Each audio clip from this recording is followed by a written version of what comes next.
Hello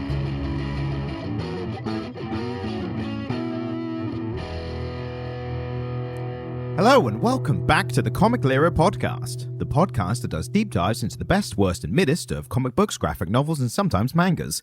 I'm your host, the soon-to-be known as Comic Stan, and with me as always is my impressionable co-host, it's Jamie. I don't think I'm impressionable. And again, none of these really apply to you. I say none, some apply. Well, but... why? No, you can't use descriptors for me that don't apply to me. That's just bad workmanship. Do you want to go through the list of all the previous descriptors and go over whether they actually applied or not? Yes. I'm just doing a bit. It's like, what's the word this week kind of thing. If no, people have this paid is attention the whole at all. podcast now. What, describing whether you're impressionable or not? Yeah.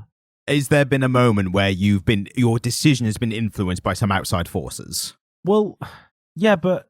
Because everyone has. That's why it applies. Well, yeah, but... Everyone's impressionable to a degree. I'm not particularly impressionable, though. No, but it technically In fact, if counts. anything, I'm quite stubborn. Yeah, but I feel like everyone goes through periods of impressionability and stubbornness, you know? Yeah. It depends what the source is.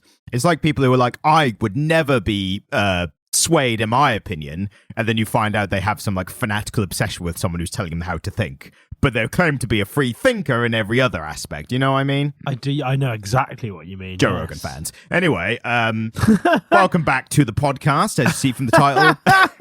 It's about Joe Rogan.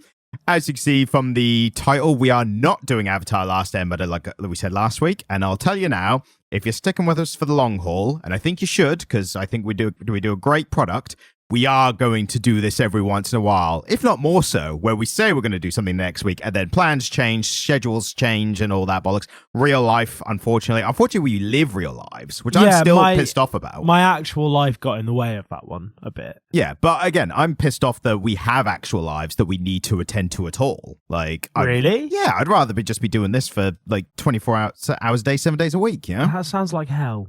What, podcasting all the time? Yeah. Nah, so I reckon it'd be fun. As long as the audience would mind my 8 hours of sleep. And then after 8 hours of silence, like, well, I'm back on now. There was a guy I saw who was trying to catch every single Pokemon he could with like a 3DS and a Switch, maybe. And like, so he was going through every game that was available on those consoles, and he was live streaming it consistently during that time. Mm. And so he live streamed himself sleeping. And he was only averaging like 5 or 6 hours a night. Damn. But he was live streaming, and then I think he had other people like doing stuff in the corner of his stream. But he like I watched a YouTube video about it. Mm. He just kept streaming. It's fucking mental. The good one I saw was H-Bomber Guy. He did one back in the day. He was playing Zelda, I think it was, but it was for like a trans charity thing. Okay. And he didn't know how successful it was going to be. So he was just like, I'll do it for a couple of hours. Maybe we'll get like a couple quid and then I'll send it to the charity. Yeah. And then it got so popular that like celebrities and like, I can't remember the politician's name, AOC. She joined as well. And he was like, oh, I have to keep playing now. And he did like 72 hours or something. But when he was asleep, he just put a fake skeleton in the seat instead of him, but then people would just keep the chat going while he was out and like sharing stories and stuff. Yeah. And he ended up like at least thousands, maybe tens of thousands for charity. So basically what I'm saying is we should do that, but it's just us talking about comics for like days on end. With no breaks at all. No. Anyway, tune back in when we do our charity live stream. But as I said, from the title, you can see we are not doing Avatar Last Airbender. No. Probably not next week, maybe the week after. We will see how it goes. But instead, this episode, we are covering World Tree, or as I like to call it, W0rldtr33. Yeah, that one. That's the appropriate name, isn't it? If you're being grammatically correct about it, right? Well, absolutely, yeah. Yeah. So covering this one because not only it's a popular title recently, but it's also by a popular comic book writer who we have enjoyed some titles of in the past. One James Tynion IV. I did look up correct pronunciation before. Is that the Nice House on the Lake? Nice House on the Lake and Something's Killing the Children. Yeah, there's a definite theme in his comic books. I've noticed a few themes, which I'm eager to get into. But yeah, so World Tree or W0rldtr33, written by James Tynion IV and art by Fernando Blanco, along with Eisner Award-winning colorist Jordie Bellaire and Eisner-nominated letterer Aditya Bidikar. And what's interesting is Eisner Award-nominated letterer. I'm not try and denigrate or anything. I'm honestly interested what award-winning lettering looks like as opposed to non-award-winning lettering. What did they win the award for? For lettering. Well, actually, yeah. Sorry, I know you are correct. Eisner Award-nominated letterer does not necessarily mean they were nominated for lettering. So absolutely. You've spotted the hole in the logic there, and I appreciate that. So yeah, that was going to be a 10-minute rant, and you just popped a hole in that. So we'll just move swiftly on. Using logic. So you've caught me in a weirdly lucid moment. That's why I'm trying to bring the energy up for my side. Yeah. So I dopamine farmed pretty hard today. Is that a Nintendo game? Yeah, absolutely. Any ADHDers who listen will know what that means. I dopamine farmed pretty hard today. Kind of hyper focused on a few things. Lost the day. So I've essentially used I've used about a month's worth of productivity today, just making stuff. And so I'm very lucid and I'm very aware, but I'm also very quiet. Which is going to be an interesting turn for normal episodes. Well, certainly for a podcast. Yeah, but again, I'll do the heavy lifting. So. I don't think you want me to be quiet and reflective. I mean, that's for the 8-hour gap when we go to sleep for the live stream. Right, okay. Which I'm not letting go. When I'm just in chat. Yeah, it's an established idea now. But so you're feeling up to at least to discuss this title, first 5 issues of it? I kind of have to. I mean, I'll put you in a corner, so... I've only read a few of them. So you're enough. Today, I made some jewelry today. Well, so there's this thing, right? It's a St. Christopher's amulet, like a little coin, and they were a popular gift for like in Britain at least when you christened a child. He's the patron saint of travel. He's a saint. But I got a new bale for it. I don't know if you know what a bale is. Bale of hay? No, it's the little hook that a pendant sits on. Right. And I acquired one of those and then cut the old one off and put it on and like soldered it together myself today. So like that was pretty careful work that took quite a lot of focus and energy, and I'm quite proud of it. So I had to get it in the podcast because this is the reason I'm quiet today. Is because I expended all of my energy making jewelry earlier. So you thought I might as well get it for a minute or so of content at the very least. Well, unlike you, Ryan, I don't go through life because you used to be a stand-up. Failed stand-up, yes. Not failed. I mean, I'm not famous, so I class that as failed. I mean, we have a very different relationship with success and failure. Absolutely. But as a stand-up, surely you went through your life just farming your life for content all the time, right? Essentially, yeah. Yeah, I don't do that. I actually quite just enjoy my day-to-day existence. That sounds so humdrum that I could not possibly fathom what that would be like. I just like going through the motions of my day. Nah, I'm a planner. I'm like, how can I make the make the most of this and capitalize on this for personal gain, you know? And podcasting about comic books is the way that you've chosen to do that. It seemed like it was in my wheelhouse. You should have been you should be trading Forex. Nah, that sounds boring though. Like that sounds like actual work, you know? Yeah, and I don't want to scam people, so I was like, well, if I just chat about comics, I'll just put it out there, and it's like whoever wants to listen can listen, you know? Yeah, absolutely. And speaking of comics, talking about this one, how would you describe the story of this week's comic? Brian, that's unfair. No, because I've covered your ass for the past couple, so now... Well, I barely read any of it. Now the bell tolls for thee. Did you just reference Hemingway? I mean, Metallica, technically. Who were referencing Hemingway? Maybe. Who knows? I know! There's a book called For Whom the Bell Tolls by Ernest Hemingway. Disagree, but go on. What? No, that's not how this works. That's not how any of this works. So, like, to be honest with you, the story's kind of a shit show. So there's a computer virus that compels people to do murders, I think.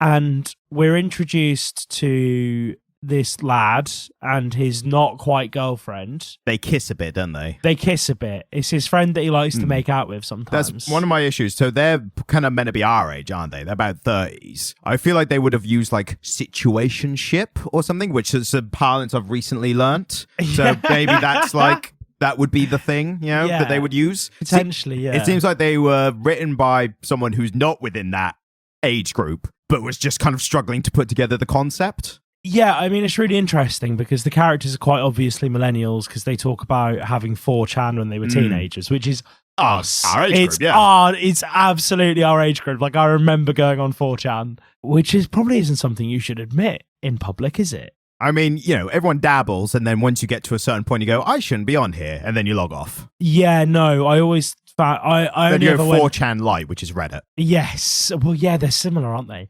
I only ever went on R Funny. Oh, the subreddit Funny. No. So there was the 4chan.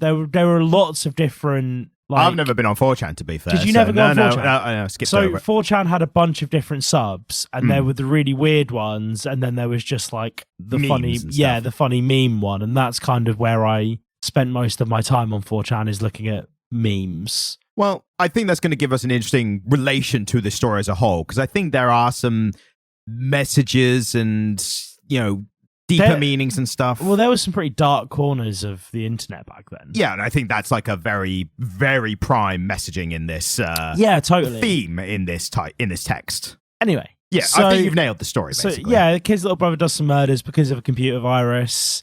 A crack team of hackers is assembled Yep. to fix the problem. The 90s or late 80s film Hackers, Yeah, which I've not even absolutely. seen, but I've heard enough stuff from that it reminded me of that. And then, there's a naked murder lady as well, literally described by the police as a naked murder lady. And they're not wrong, but I do have some issues with that whole concept, which we'll get into. I mean, I've not read enough to fully... you know more about it than I do, right? Not that much more. Like, not that much more is revealed in what I read. Okay. So you're not going to be that far lost. You've, at most, like, I've read a plot point or two, which I can just tell you when we get to them, or you'll hear me talking about them. But there's not really been any kind of explanation about what's going on. I want to criticize some of the explanation we've been given so far, because some of it sounds ridiculous.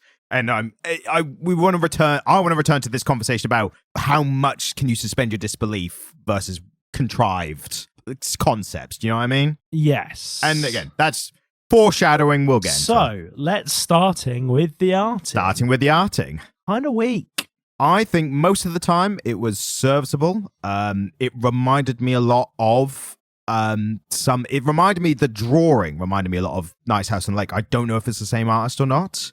You see, it reminded me more of... Something's Killing the Children. No, Where the Body Was. Yeah, a little bit of that, yeah. So we've kind of got... They're aiming for more of this photorealism. There are a couple of moments where the character models, it really looks like they were using like famous people as the art models for them, and clearly they weren't. But this guy looks a lot like Pete Doherty. Yep. And in that particular panel where he's nuzzling them titties, he looks a lot like Keanu Reeves. Yeah, but the character model doesn't he? Yeah, but you see what I mean? No, so like the art was perfectly fine, but also wholly uninspiring. So I found it was fine for me, and then I enjoyed some of the parts where they did more like riskier choices or like just experimented with some stuff, like and a lot of it was quite contextual as well, which I always appreciate. It wasn't just weird for the sake of weird, it was like related to the story. So like prime example is the glitching in the pages. Yeah. Which not only is just thematically like what the story's about, it's not computer virus as such, it's hidden internet essentially. Like that's the kind of thing. But there's this glitching that happens when someone's interacting with this internet. So it does something there and the page reflects it. So I enjoy, as I said, contextual art choices like that. There was flashback scenes, which were all sepia toned, which, again, is just kind of a useful tool. It's kind of tried and it's been done a lot before, but it works. Fine. Yeah, like it does a job. Like we're in the past or in Mexico. Like it's one of those two, because those are the only sepia toned places. If you have a flashback in Mexico, does it go double sepia? Is there like everything hard orange then? Yeah, it's like you've put 2 Instagram filters on it. Exactly, yeah. But this is the thing. It just looks like they've whacked an Instagram filter on it. Yeah, I mean... I really appreciate the art of the splash panels, the rare few there are. I was super let down by it, but only because I'd come to expect such great things from this particular writer. Like the artist he chooses. Yeah. Because Something's Killing the Children looked really good. Nice Old Sand the Lake looked fantastic. And this was just a bit meh. It was very middling. And that's okay. And there was nothing overtly bad happening. Like, you know, everything that's supposed to look human, all of the characters that are supposed to look human. Yeah. And there's enough distinction between them. However, you know, the main female FBI agent. Yes. Who has an eye patch for some reason. And then one of the hackers. Yeah. Without the eye patch, they would look the same. Because hacker, they're both... I think I may know this. Are you talking about the hacker who has the freckles? Yes. Because I was going to make a note. I appreciate that as a character identifying trait. Well, this is the thing, man. They had these two very plain looking redheads. And I can almost guarantee that at some point they went, you can't tell these characters apart. And they went, oh, fuck it. Give one of them an eye patch and the other freckles, and that'll do. I mean, to be fair, one of them is like FBI pantsuit, and the other is just like casual clothes. So I think that's a massive distinction, isn't it? I mean, isn't it? Could you not tell people out of a lineup from that? No. Really? Yeah, because like that one might be on you then, because I feel like but a pantsuit is just a slightly nicer jacket. Yeah, and the other person was wearing like a hoodie or just a t-shirt or something. That's not enough to differentiate between two characters. They should look different facially, and they didn't. I felt like I personally didn't have any issues identifying them. Now, fair enough, it might be because of the extra stuff that you're suggesting they put on for a reason. Dude, if there were two people who looked exactly the same, right, and you saw one of them walking towards you, and the only way you could tell the difference between them is that one of them wore suits and the other one wore hoodies, it's not inconceivable that one of them would have turned up in a suit that day. Like, do you know what I mean? Like, clothes are not enough of a distinguishing feature. If the clothes had vastly different silhouettes, then yeah, totally get it. If one of them, like, you know, there was something interesting going on in the silhouette of one of the outfits that they'd used, that makes sense. But functionally, the silhouette of somebody in jeans and a hoodie is not that different to somebody in trousers and a blazer. My only counter would be, and I think you're onto something there, my only counter is the situation which they're wearing these clothes in. So specifically with the FBI agent, they're always walking along with the other FBI agent. They're investigating the crime scene. They're doing stuff that is very trope heavy with like the, you know, films and TV shows where they're doing that kind of stuff. So I think for me, that stuff, I jump immediately to like, oh, they're the investigator, or they're the police officer who's investigating, who's probably playing by their own rules, or they're really, you know, they're the stickler for the rules, and, you know, one of those tropes. But I feel like I've got such experience in that seeing her in the suit, I was like, right, that's the investigator one.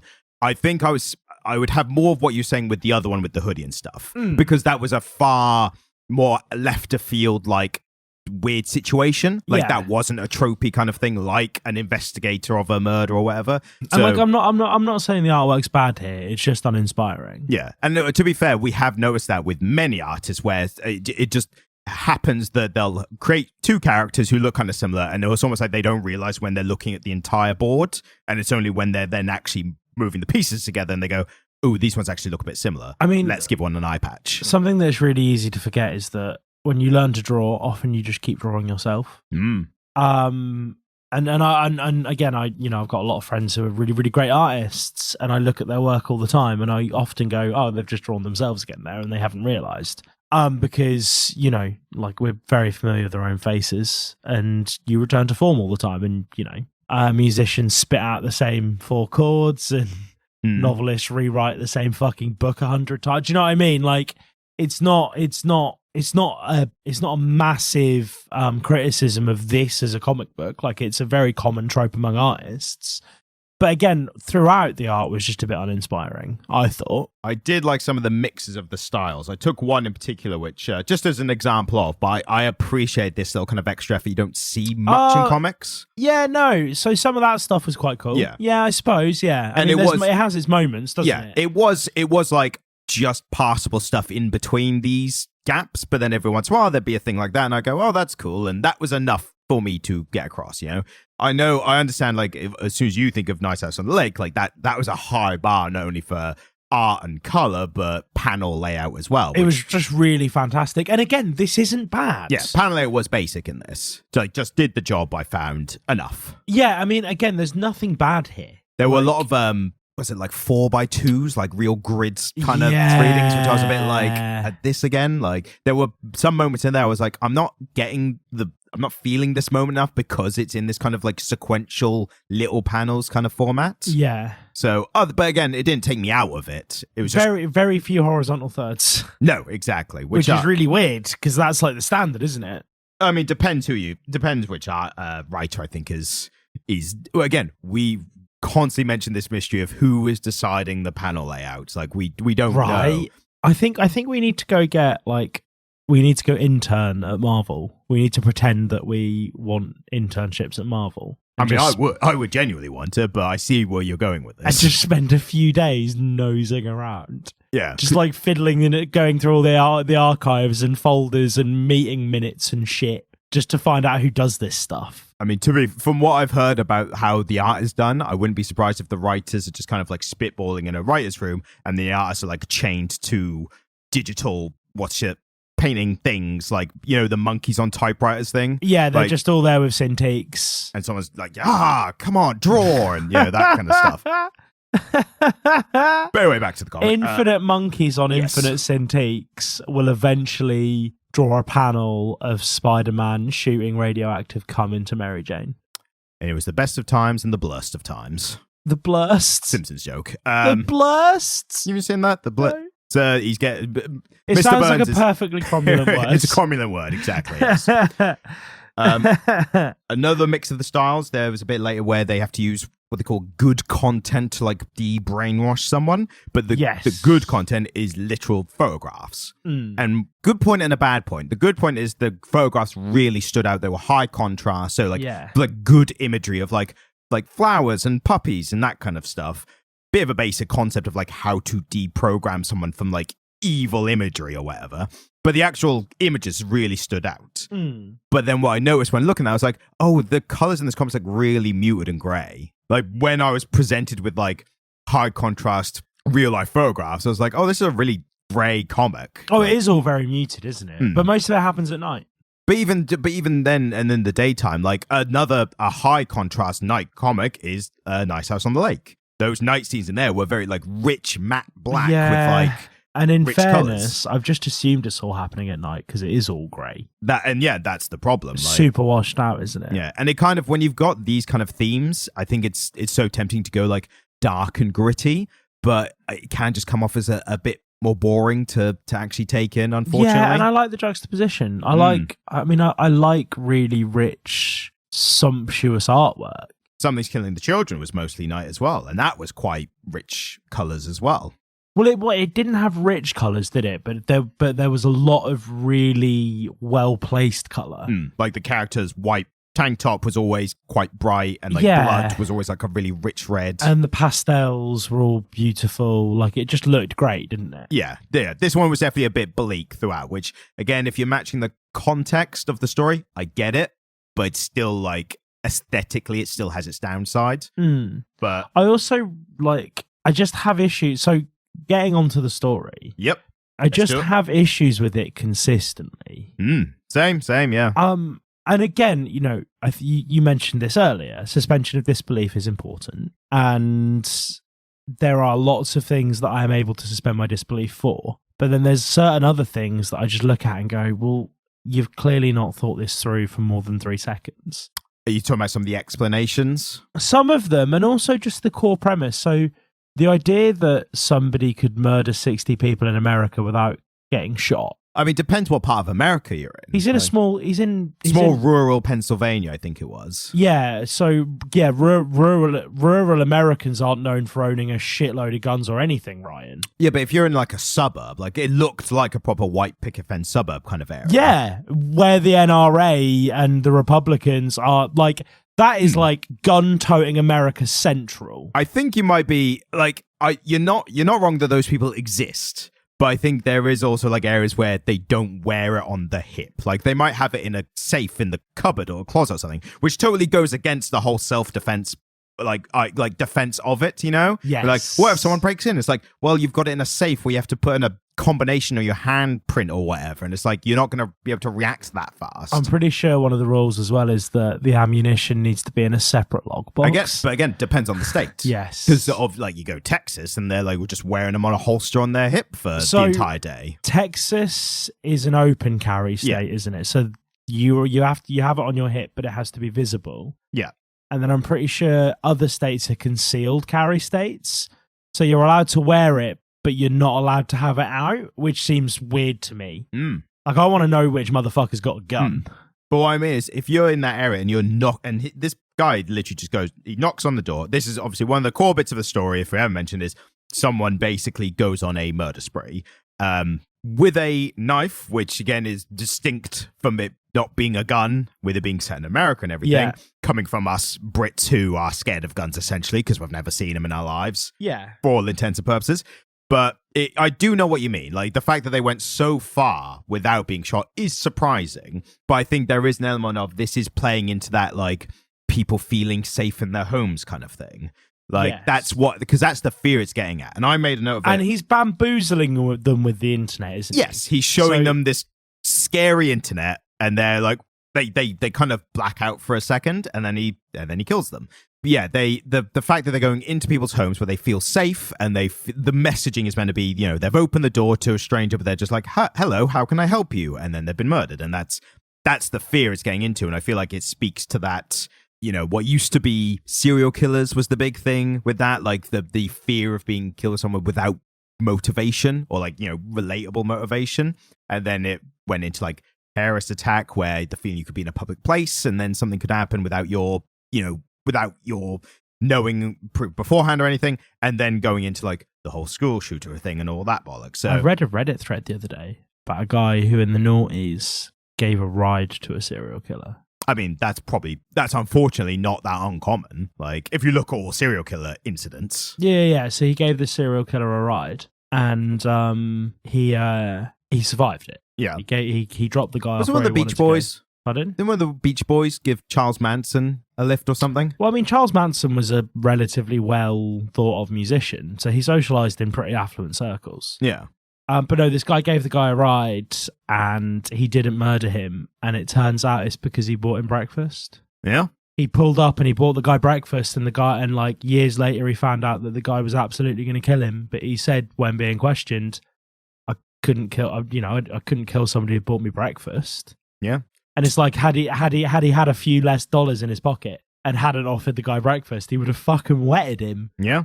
Twisted logic. Similar thing happened to his name Ed Kemper, who was the subject of Mindhunter. Did you ever see that? No, but I'm familiar with it. Great David Fincher series about researching serial killers back in like the 70s or 60s even. But Marilyn Manson, they had a guy playing on there. But another guy was Ed Kemper, who was serial killer, and one of the women he picked up to give a lift, planning to murder them.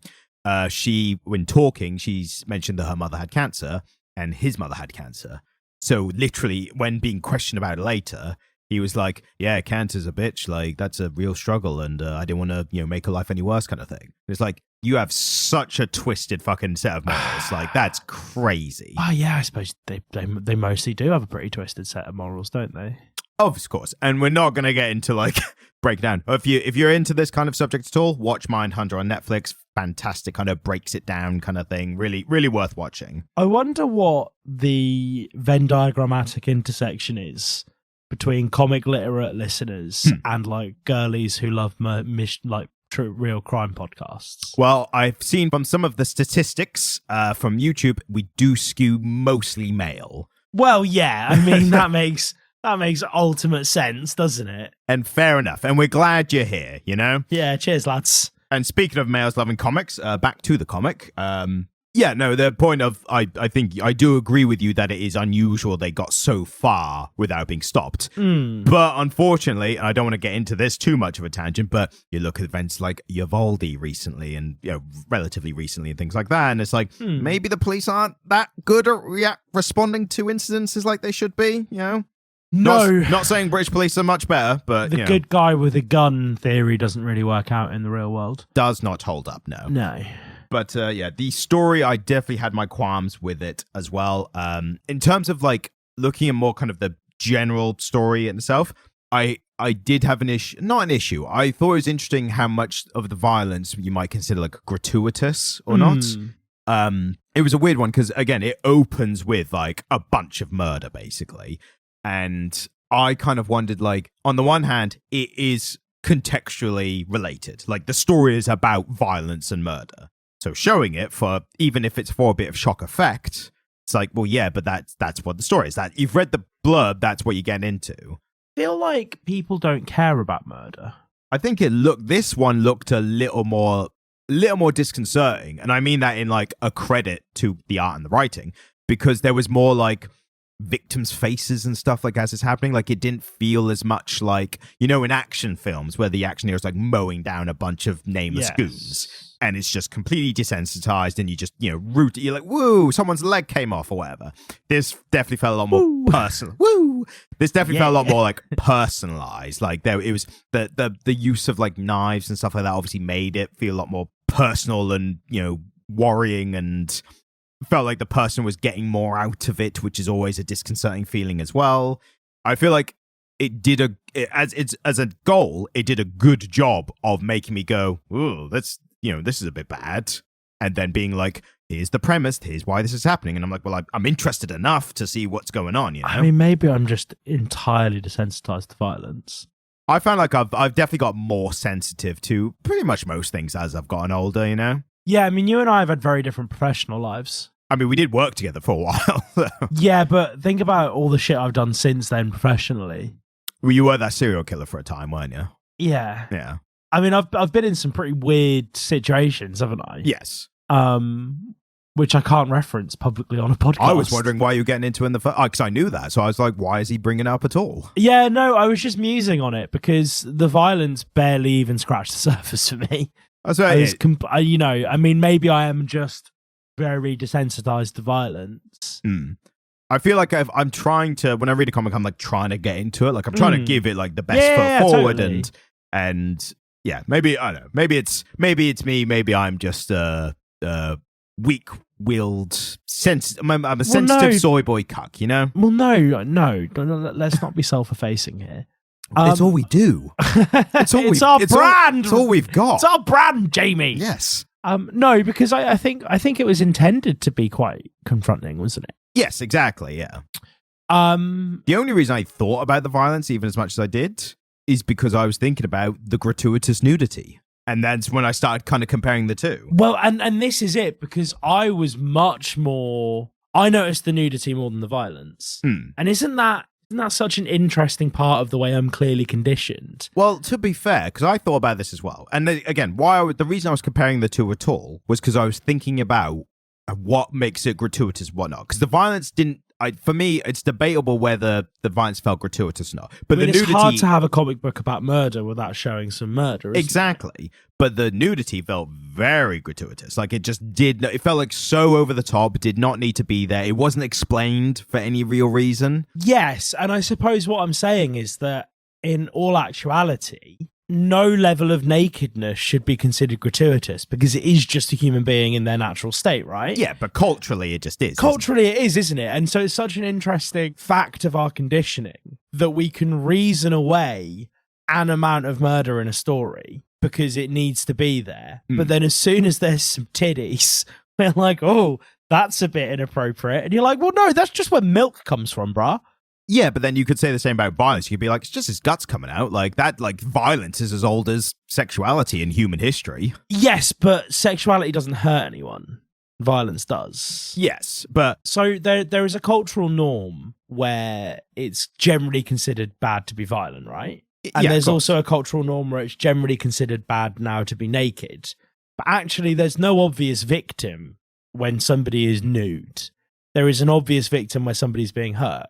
Yeah. And so I would argue the cultural norm towards wearing clothes is actually a bit weird. And the cultural norm towards not hurting people makes ultimate sense. And so it's really interesting that through modern media, we're super desensitized to one, i.e. we saw a bunch of murders, we both, it barely registered for me, and you had the thought of like, oh, I wonder if this is gratuitous or not. And then we both saw some titties and we were like, wow, that's unusual. Yeah. Do you know what I mean? Yeah, I would argue that I think the way you put it of like, and it's obviously, it's good and conditioned for us to not want to hurt people. Yeah. But I would say as human society, like it's only relatively recently the violence is like considered as bad as it is now. Whereas the evolutionary trait of like, again, defend your own, but this whole like, but defend yourself against the other and attack the other, and how like, you know, armies recruit soldiers and everything like that. Like, I think that stuff is still quite ingrained in us. I would argue that actually the cultural relationship we have with violence is ever changing. And I don't necessarily think it's been a one-way trend. You know, you said it kind of, you know, violence has become less acceptable. Yeah. I think that stops being the case under certain circumstances, and those circumstances are actually quite easy to meet. And very, very quickly, the rhetoric turns to violence. Like it's such an ingrained part of our nature, unfortunately. And that's what I'm saying, yeah. Which is so weird, because human beings, when left, I mean, I personally think that human beings, when left to their own devices, will choose to help each other more often than not. I mean, I'd like to think that, but I don't know if I'd necessarily bet money on it. You know what I mean? Yeah, potentially. I mean, maybe I'm just thinking of my own experience, and I'm quite a sweet-natured creature. You are. Maybe we need some anthropologists to like weigh in on this, and by that I mean move on from the point, because I don't think we're going to give it the depth it requires. No, but it's interesting to think about. Yeah, isn't we've given it some musings, and yeah, absolutely. Like, hopefully, we've opened up the debate for the listeners. By which I mean, comment below in whatever way you're watching this and give us your opinion there. Do you prefer sex or violence? Oh, I mean... Then back to the comic. But no, to be fair, like the point I was going to actually make as well is, I think you are right that in this setting, the violence seems normal, the nudity seems abnormal. Yeah. But if you reversed it, and if you were, whether comic or TV or film or whatever medium, if you were watching something that's more like rom-com or like thriller with like a sexually charged relationship or characters or whatever, then would the nudity then be more acceptable then? But if there was then sudden violence, especially in a rom-com, would then that violence would be like, whoa, what the, you know, like, Jesus Christ. You know what I mean? What if Colin Farrell's character just started beating the shit out of Renee Zellweger in the middle of Bridget Jones' Diary? I was thinking more like, Colin, do you mean Colin Firth? Colin Firth. I was going to say, yeah, I was confused on that point. Imagine Colin Farrell as like... I think he could do it. He's got range. Do you think he's got the range for it? Colin Farrell has so much range. I am so hyped for his Penguin TV show coming out soon, because he is unrecognizable under the prosthetics. Like, his actual acting is amazing. Yeah. So, yeah, he can do anything. Colin Firth has range as well, though. He is good. I'm trying to think what Kingsman, he was very against type there. He's so good in Kingsman. I haven't seen the second one. Apparently it's shit, but... Yeah, it is. Yeah. But yeah, I think... The first one was... weirdly, though, because the first one was like... big blockbuster film, didn't expect much from it, really enjoyed it. Came out of nowhere, yeah. Yeah, it was really good, just kind of despite itself. Because the writing wasn't that great, but the performances were all fantastic. And it was like a really schlocky, over-the-top action that people just cut. I think that was coming off the trend after, and this is spanning years, but we were just kind of coming after the like Bourne Ultimatum, yes. Craig Bond, like overly serious, overly realistic kind of spy movies. So when this one come up, it's like, he's got an umbrella that fires lasers, and everyone was like, oh, like the old ones. Yeah, let's do that again. And I think that it was just like, you know, it goes in cycles and always goes against whatever just came before. And I imagine the Americans liked it because they were British and suave. I mean, we're always British and suave. I don't know what you're talking about. I've never seen a geezer coming out of a pub in a tracks going like, oi, oi, what? I've never seen that before. It's because we drink in nice establishments. Yeah, only, yeah. But they're nicer now that we start going. Yeah, absolutely. We class up an area just by patronising it, don't we? Excuse me, what is this swill? Can we get some IPAs and maybe some microbrew ciders, perhaps? It's what we do when we go into a bar or pub. And we've never been beaten up for it, which is surprising. Back to the comic, yes. How do you feel about the dialogue of the comic? Because I found very familiar in parts to Tynion's other stuff. And then other parts, I've got a lot of criticisms. So I skimmed a good chunk of what I read. The only conversation I really remember sort of reading in detail was that initial conversation between Gibson's brother, his not quite girlfriend, friend that he sometimes kisses, whose name I can't remember, Kawasha? No, it was a. So her name is Fausta. There we go. Wait. So in that first conversation I see with them, the dialogue feels really naturalistic and well integrated. And because I've cut it out, there is no space where we were looking for that character's name. But the reason I'm bringing it up is because they have dialogue together, and neither of them address the other by name because they already know each other. No, and I think... Which I'm saying is very naturalistic. And again, they don't do the, oh, well, I know you so well because you're my friend that I sometimes hook up with. You know, they don't do the thing that happens a lot in comic books where they use exposition to introduce you to a character. Yeah. And so we, as the reader, are left with the same impression that everybody else in the comic book is, that they're partners, right? We see two people of two different genders going in a car together talking about meeting each other's siblings, and we just assume. And I think it's really nice that they did that and they left it that way. They left us with the same assumption that all the other characters had. And again, you know, when you find out that they're not actually together, you go, well, yeah, it was never even implied that they were together. Yeah. We just saw them together having a conversation. And so on some levels, like, this stuff is handled really well. And I liked that conversation. I really liked the conversation between the guy with the white hair who Avenger assembles his hacker friends. Yep. And one of his friends, when he kind of, you know, he like hacks his phone so that it has his number and the World Tree website on it, and all that stuff happens. Their conversation there is really naturalistic and really plausible. I found there was actually like a dual kind of purpose going on there.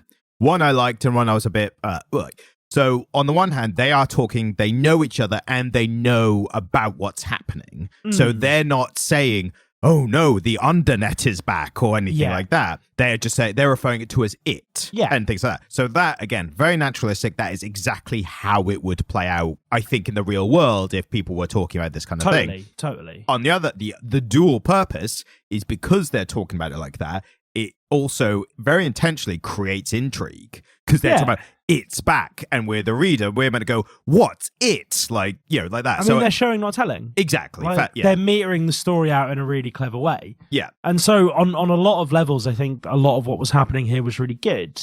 You have more issues than me, I think, with this one. I have just some issues with this, like some of the kind of technical explanation. And technicals are, I put the wrong word I used there, but some of the explanation for the science fiction stuff. Yes, exactly. But, and again, this might be a thing of like, if you like, in terms of internet knowledge, I would describe myself as I know more than the average person, but after that, everyone else knows more than me. Do you know what I mean? Like, yes. I'm right just above that average level, and then there's everyone else in the world who You're knows an informed layman. Yes, sure.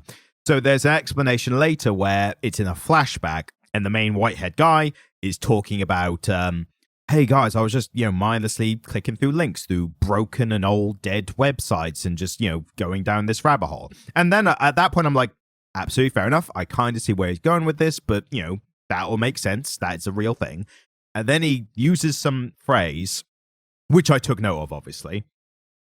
Unfortunately, I don't have it noted down, which I thought I did. But the explanation is basically along the lines of, I think I broke through. I think I hit the bottom of the internet and broke through to the other side of an internet from another world. Like, that's, I'm ad-libbing, but that is almost word for word what they said. And when I hear that and I go, that's not how the internet works. Well, no, that's science fiction stuff, isn't it? Exactly. But that, when that's coming from what's meant to be the smart character, that, like, again, if you don't know any stuff about it, then you don't pick up on it at all. But for me, I was like, that's where you're starting to lose me here. I don't think you have to have a particularly good working understanding of how the internet functions to know you can't break through the bottom of it and get to an alternate dimensions internet. But then this is also the same misconception about, like, you know, the dark web. Like, have you heard that explanation before about people say, like, the internet, the face of the internet is like an iceberg, and you only see the very tip of it, and that's like, you know, your Google, your Facebook, your Amazon, blah, blah, blah. And then there's the under the iceberg, and it's a whole mess of internet that you'd never would go to, and it's where all the dodgy stuff happens. That kind of explanation. And I think people always felt to that like, ooh, how do you access the dark web? Like that kind of thing. Well, don't you need like a whole other... You need to install shit into your computer, don't you? Yeah, so that's when you're getting into like accessing websites that have explicitly restricted access. So you need to go on this thing where you can... Basically, it's the difference between like websites that come up on a search engine or not. Like that's kind of where you get into there. But the whole iceberg theory thing makes that to me feels like, ooh, you could be on Amazon and then you could accidentally stumble if you click enough links into a hire a hitman website or some bollocks like that. And that's what I'm talking about, like that kind of stuff where those kind of misconceptions, I think, can lead you into this kind of believability, maybe. Like, yeah, I mean, do you know, that really resonated with me because I have this experience a lot. So I get it. Like, if you're somebody who uses the internet and you're using the internet for heavy research into things that not that many people know about, you do sometimes stumble on like just old broken bits of the internet. Yeah, like absolutely. old forum posts that aren't indexed anymore, or, you know, like fragments of dead websites, and, you know, you kind of, some of it's still active and some of it's still on the directory and other bits aren't, and stuff like that.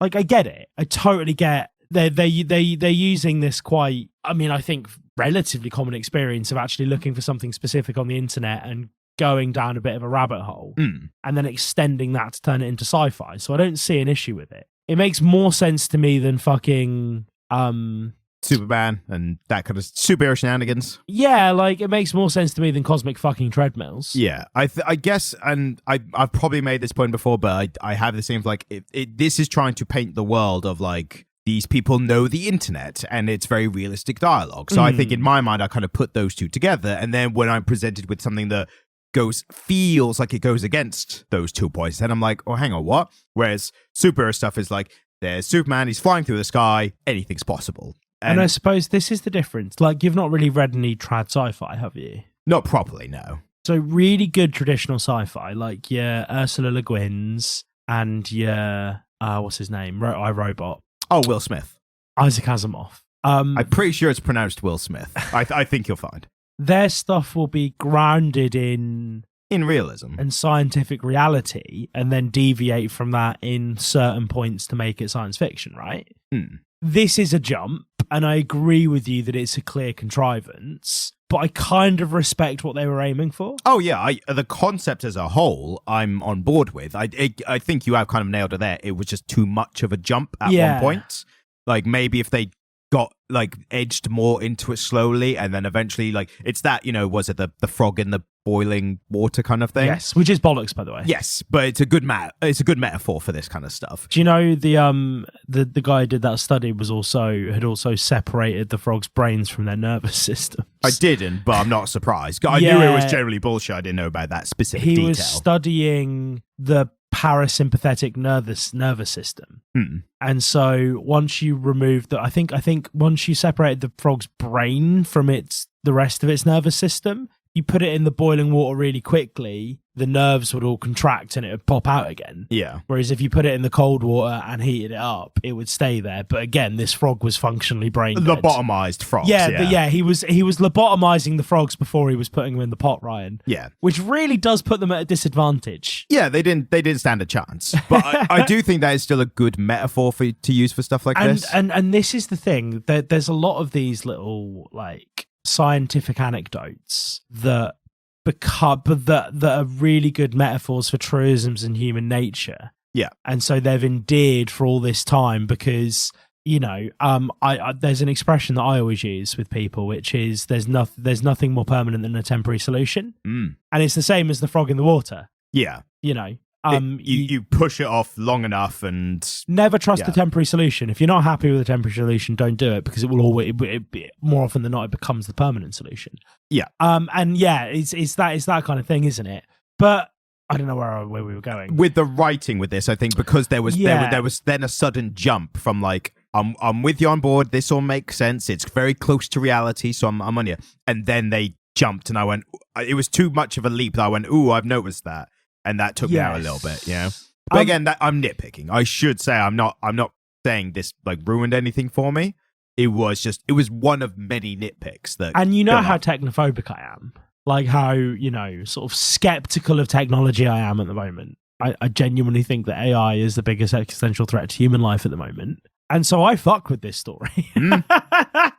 This story fully tuned itself into my current anxieties, right? Right. Like, particularly, that moment where one of Gabriel's dudes is interrogating Gibson's brother. Can't remember his name. Mr. Lane, we'll call him. Sure.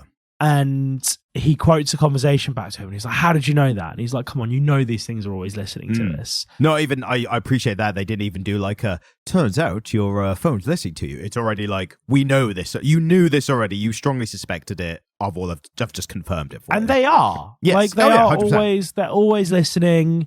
You fucking have a conversation with your friend about something they're in, like you talk to your friend about a new hobby they've gotten into in the pub, and then the next day you start seeing adverts for fucking golf clubs. Yeah, like that's how our phones operate. And so a lot of this was a natural extension of the things that kind of worry me about technology, right? Yeah. And so it really tuned into what for me are like my biggest existential anxieties at the moment. And I'm not that atypical as a human being. I'm not that unusual.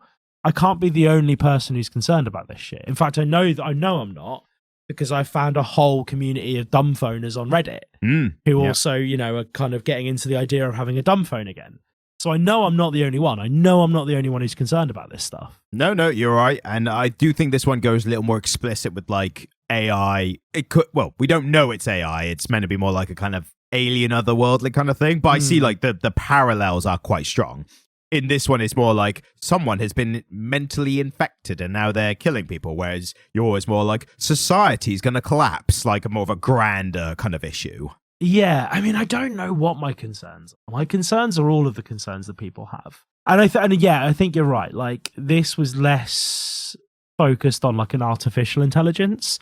But the problem is, I've been thinking about this a lot recently. I think the verbiage we're using for AI is really flawed, because once it's intelligent, I don't know if it's artificially intelligent or if it's just non-human intelligence. Like, I really think we should be using the phrase non-human intelligence instead of artificial, because I don't think like a truly sentient AI like this, there's any artificiality there. Well, like, it's real. Once something is sentient and intelligent, it's real, isn't it? It's not artificial. I think the artificial is in distinction with like biologically natural. I think is the line we're drawing there. And obviously on the biological side, as we're looking at the other side going, well, that's artificial. Like we're real. Like we've come from what existed before.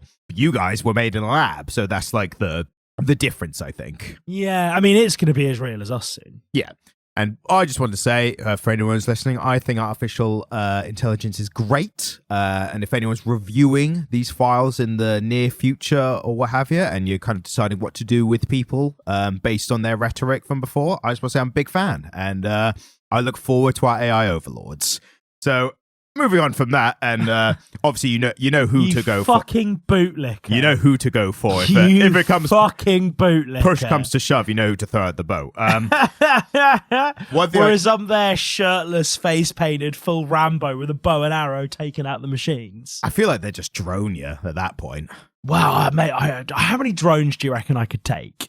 Zero. Zero drones. I saw a clip and it was literally a reporter talked to a drone maker and they was like, so can you tell if a drone's above, like flying overhead or anything? And they go, well, there's one above us right now and you haven't noticed. Like it's that like level. Wow. Like, yeah, exactly. Fuck. One thing I did find interesting, which I think you might agree, is noticing parts from the previous stories we've read from Tynion. So the group of friends who haven't seen each other in ages and have come back together was very nice. That's on the lake. Alternatively, this secret group who know everything that's going on was very something's killing the children. Exactly. And you can, I think, like once you get to, especially with this writer on this third story that we've read by them, we are seeing kind of the familiar patterns. As literally you said a minute ago, it's like writers and artists will do the same things over and over again, but they'll just rephrase it, represent it in different ways. Yeah, I mean, and again, I don't. Often there's an inclination to think of these things as refinements, and I don't think this is a refinement of the formula for him. Like I think it's like a mixing of stuff he's done before. Yeah, I mean, so the gathering of the group in Nice House on the Lake was really central to the story. Yeah. And so it was really well meted out, and we saw like a really deep and intense snapshot of all of these relationships. And we saw them evolve and change over the intervening period between, when the guy, the alien dude met them, and then when they ended up in the lake. Whereas here, it's kind of dealt with over a page or two, isn't it? Yeah. Like they knock it out. And again, I suppose it's a trope that he's using, and it's an idea that he's clearly quite fixated on. But here it's not as central, so it's not as good. And, right at the end of where we read up to, like issue 3, 4, we start to see a little bit of that coming through.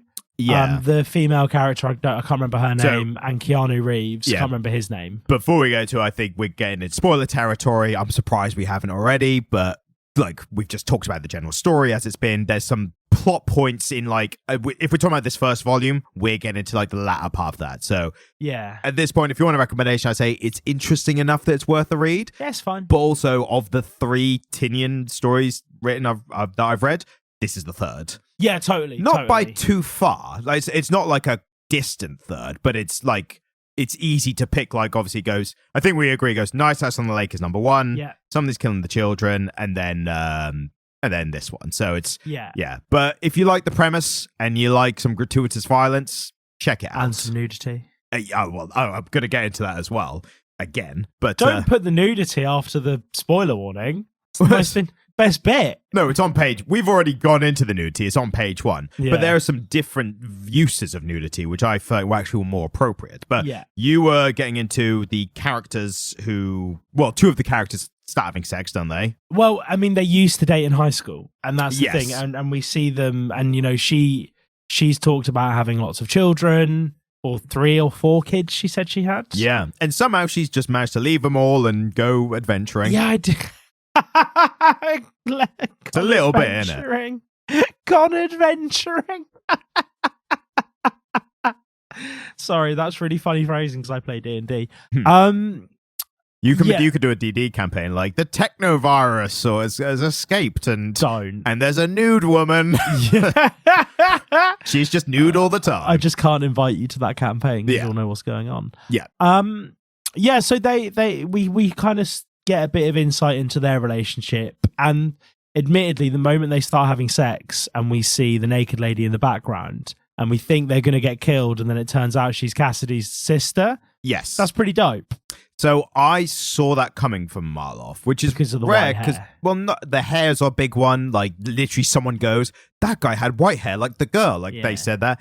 What I thought was interesting was, I don't know if you got to it, but in issue 5, there's a plot point there which is gotten across far more subtly. No, I didn't. Well, I didn't get that far, did I? In issue 5, while they're dealing with the stuff in that room with those characters, it reveals that globally a bunch of people have started going on murder sprees. Yes. Okay. Very heavily influenced by the Undernet or whatever. Right.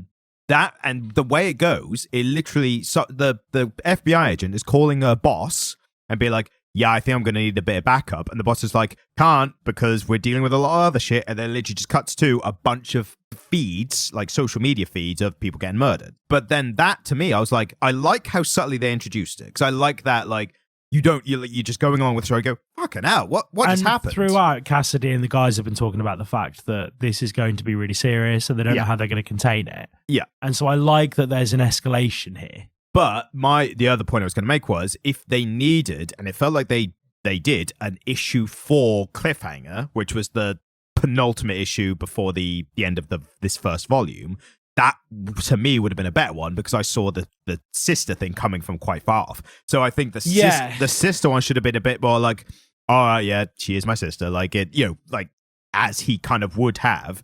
Then the reveal is the characters being like, oh my god, guys, check your phones. And then they go, oh no, and then it's spread globally. Like that would have been a better cliffhanger for me. Again, I'm nitpicking because there aren't any glaring issues with this. I say that as a comic that I only kind of like tepidly enjoyed. Yeah, there wasn't anything that went, oh, this I can't enjoy it for this or that reason. So I am nitpicking little parts because there's not much wrong with it. There's a lot of good with it. The dialogue's great, I thought, and like the the story was interesting enough to keep me engrossed and stuff. But then because there wasn't as many high points, I'm kind of latching onto like the smaller issues and details and stuff like that. I wonder if this is going to get good later on. Potentially. Because I was working from the assumption that this was a 7-issue run and that... No, I think it's still ongoing currently. Oh, right. Okay, well, okay. So that completely recontextualizes it for me. Right. So they've done a really solid job in setting up what could be a really fantastic run then. Potentially, but then I kind of argue the point. This is a weird one because I'm on both sides of this. On the one hand, I think if a story's good, it should be good from the start. Like I don't like this like recommending to people like it gets good after this point. That being said, I also recommend things in that exact way because some things are just like that. But I am in agreement. That's a point against something for that.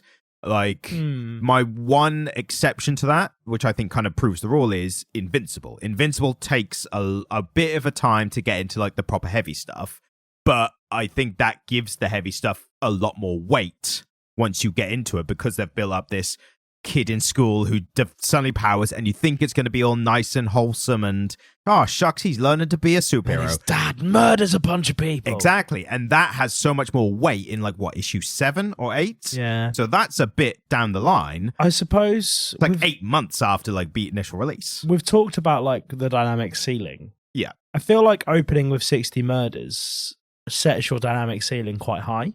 Yep, definitely. And then there's not apart from more other violence and murder, but there's nothing as like high octane as that. Well, I say that there's a lot of like computer hallucinations and bits like that, which are intriguing, but don't move the plot as forward as I would have liked. Do you know what this reminds me of? The best way I can describe this comic book in the tone and the way it makes me feel. You know all the scenes of the Matrix that are outside the Matrix? Very Matrixy, yeah. But not when they're in the Matrix. No. All of the scenes in the Matrix film that take place outside of the Matrix. This is what this reminds me of. When they go, so ironically, for me, when they're not doing undernet stuff, it feels like in the Matrix. Yeah. And then as soon as this story goes into the undernet, then it feels like outside of the Matrix because it's just another world type thing. Do you see what I mean, though, right? Yeah, absolutely. As soon as you said Matrix, it just clicked. I was like, yes, 100%. Yeah. One thing with the hallucination stuff I noticed, it made me rethink the gratuitous nudity of the character. By the way, that woman's name, like in the comics, she's listed, her name is PH3... Fear. Yeah, she's called Fear. Fear. It's Fear, yeah. But it's with numbers. In issue 5, do we find out why she's naked? Because I haven't read it. No. Right, okay. And here's the problem is it's still not explained. It still seems very gratuitous. The fact, and you know what? If she was naked all the time, so all that's hinted at is that she's basically been possessed by the undernet. Like that's the kind of a loose explanation given. If she was naked 100% of the time, I would have jumped to, okay, if you're possessed by something that doesn't need clothes or doesn't need, an alien thing that clothes aren't even a concept. Yeah. So why would it bother wearing them? Like that's fair totally. enough. But the fact that she puts on those overalls, which do not overall. No, they over some. No. Overall, more like over some, right? But the fact that her character puts them on and then takes them off later, then I'm like, well, what? So it's a choice then. Nudity is a choice in this character because at one point they choose not to be nude. Nudity's always a choice, Ryan. But it's weird, isn't it? It's the right choice. But it's you see what I mean? Like It's not just me. It's not me picking on random details. No, I do. I'm being facetious. Yeah. But then the comparison I thought was odd was contextually accurate nudity was one, you have the two characters having sex. So that obviously is like appropriate nudity. But I thought the other one was good was when the character whose name Forster, she gets sucked into the undernet and she's having this kind of computer hallucination kind of thing. She's suddenly naked. And that, for me, like in the similar way to the violence, that for me was more of a empathetic, like, oh, the character's vulnerable. Like you wake up in a place that doesn't even look like reality and there's monsters and you're running away from them and you're naked. Like that nudity felt like you empathize with how vulnerable the character felt. So by presenting me with these two very contextual, very like reinforcing the meaning of the scenes, and then you've got Fear just walking around tits out, fucking mound of pubes just on display all the time. I was like, why is she doing that though? So that was my mini rant of like weird choices that were being made here. And hopefully, I mean, again, now that I know that there is going to be more than just these 7 issues, like, it's not unfeasible that we will get answers to these questions. Yeah, of course. I mean, but how long can you leave something like that where then it just keeps taking the reader out and go, well, why are they doing that though? Yeah, potentially. And it doesn't, and the problem is, if it was any other character choice, it would just be, ooh, that's interesting. I wonder what's happening. When you've got a very attractive naked woman. We're getting some insight into your taste here, Ryan. We're just getting some insight into your taste. Because I'm complaining about it. No. Because you said she's a very attractive naked woman. Is she not? Clear. Well, I mean, that is entirely dependent on taste, isn't it? I feel like she's a very conventionally attractive person, but beyond the weird tattoo markings and stuff like that. So tattoos are weird, are they? Yeah. You've heard it here They're first, not natural. guys. Right. Ryan isn't into tattooed people. I have a tattoo, so. Oh yeah, you do. You have a tattoo. And very notably, was not born with it. So I think calling them unnatural is fair enough. I popped out with all mine. Is that why? Is that why they're shit? Tattooers was doing it through the womb. You should, dude. That joke would have been funnier if you'd actually had the balls to say it. I kind of, you know, when you don't know if something's going to be like a pressure point. You're like, am I going to upset him? Yeah, have we unlocked a bit of trauma that you didn't know we had? No, that wouldn't have upset me. I would have enjoyed it. Well, next time I'll go whole hog and aim to destroy you. Which is why I made the joke at you. Yeah. But what my point was, again, this is even excluding personal taste, like she is like model-esque figure woman. Yeah, no, I was being naked. Facetious. And that to me, when that's just confronted with you constantly, it feels like, are you just trying to get people in the door of the story? You know, like, look, naked woman, what's she going to do next? Yeah, potentially. But then I feel like maybe I'm being too harsh on someone who has established themselves as a very thoughtful and good writer, you know? So maybe, I don't know. Yeah, but we've seen good shit from bad writers and bad shit from good writers in the time we've done this podcast. Yep. Not everyone can be a winner, can it? No, but we're enlightened readers by having to be from doing this podcast. Well, yeah. I mean, I think we have to be relatively thoughtful just to make it work at all. Yeah. Again, maybe I'm just talking in circles about things that didn't quite make a lot of sense to me. So I think that one character being naked all the time is more surface level than we're giving it credit for. Potentially. I think we're making quite a lot out of it, whereas actually it's just an aesthetic choice around one character. Although it is kind of weird when he introduces her to all of his friends and he's like, this is my sister. Yeah. He's used to the nudity. Yeah, because like if my sister wandered up to me naked, I'd be like, can you put some fucking clothes on, love? Do you know what I mean? Like, I'd be like, are you okay? I'm fine with the murder. It's the nudity. Yeah, would you like a blanket? Which, coming full circle to I think the title of this episode might have to be like Violence and Nudity. And just like a shrugging emoji, the shrugging emoji. Shrug emoji, like yeah, do it. That's funny. Yeah. In brackets, shrug emoji? Yeah, I I'll think put that. you can put emojis in YouTube video titles now. Yeah, but I don't think on the podcast catches aggregators. I don't think so. Oh yeah. So I'll in brackets I'll put shrug emoji and just see how that works. Do it. That's what needs to happen here. Yeah. My only other point as well, I don't know if you noticed this, but as we get introduced more of the hacker group, I did find some of the characters a bit Whedon-esque quippiness. Do you know what I mean? Yeah. Yeah. And that's unusual for Tynion because normally he's very specific with who he gives that to. Like Nice House and Lake, you had one character who was like that. And that worked because that was their character trait. Yeah, totally. This one, we are getting a little bit of like, you guys having weird conversations for what's meant to be a very serious situation, which is the most Whedon-esque aspect you can give to character writing. Yeah, I suppose it is, isn't it? But again, you're right. People are quippy. Yeah. There was one conversation that I really, really liked, just to zoom in on it a bit. The ingrown hairs? Yeah. Yeah, I like that. But again, the setting felt odd for that one. Well, that's what I liked about it. And maybe that's just on reflection because I'm that person. Who will have that conversation while in the process of burning someone's house down. Yeah, totally. Like, I'll just be, and again, my professional life is really fucking weird.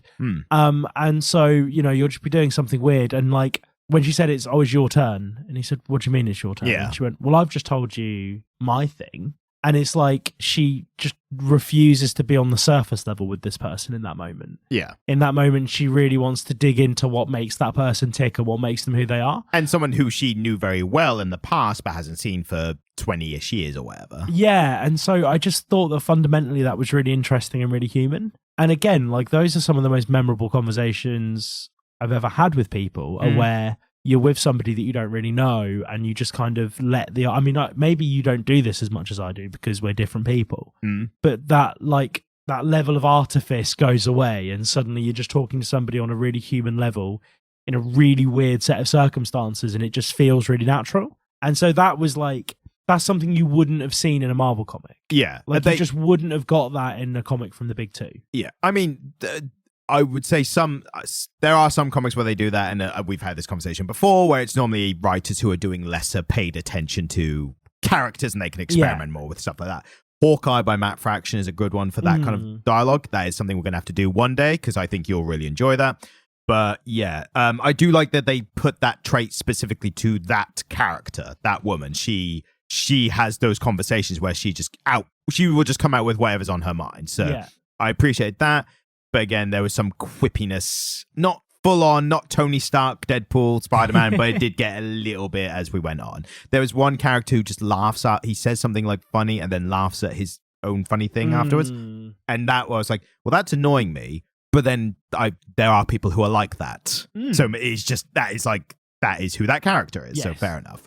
Yeah, I think we've covered kind of as much as we can. Well, we've talked about it. Yeah. Like, in this, it wasn't exactly a comic that I was excited to talk about. There was a lot to say, but I wasn't like, it didn't kind of grab me in a way where it was either so good that I wanted to praise it, and it also wasn't so bad that I wanted to shit on it either, Yeah, well, this is it, isn't it? And again, like, neither of us really had any kind of we only read this, we only decided we were going to read this like yesterday, didn't we? Exactly, yeah. So we haven't had very long to ruminate on it.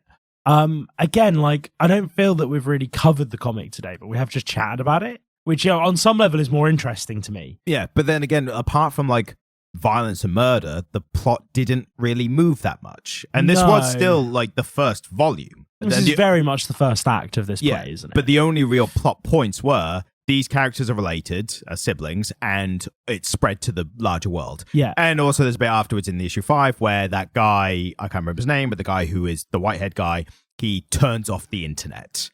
Does he? Yeah, as like a safeguard. Turn that it he off put and in on place. again. Well, no, leaves it off, like, just in case, like, bit of murder happening. Let's just cool it down for a little bit, God, imagine what would happen if the internet got turned off.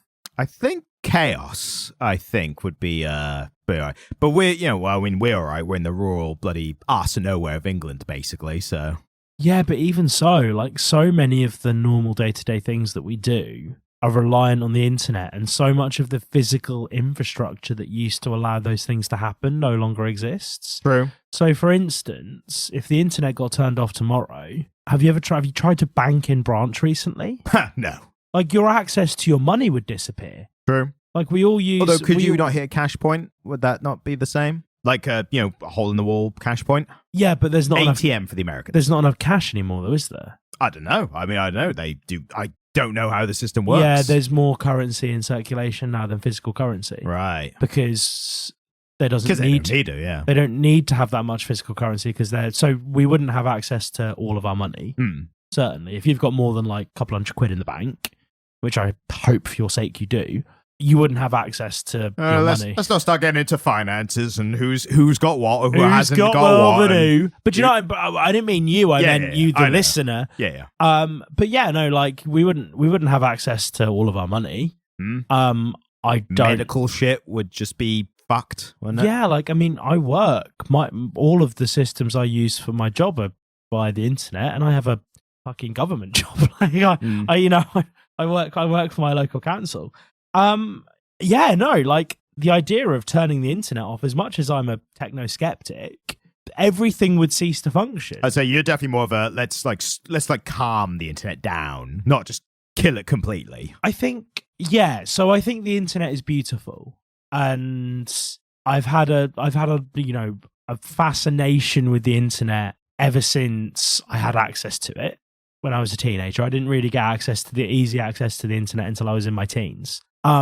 Because I love information, and I love the speed at which I can get access to certain information. What I don't necessarily like is the internet being the key and sole way that we access so many of the things that we need to do in life. Yeah, and we're well past the pale on that, aren't we? Absolutely, yeah. Beyond the pale, that's the correct. And again, it's so much more affordable to just put something online than it is to have actual people in a place that you can go to that is open between this time and this time every single day to make these things happen.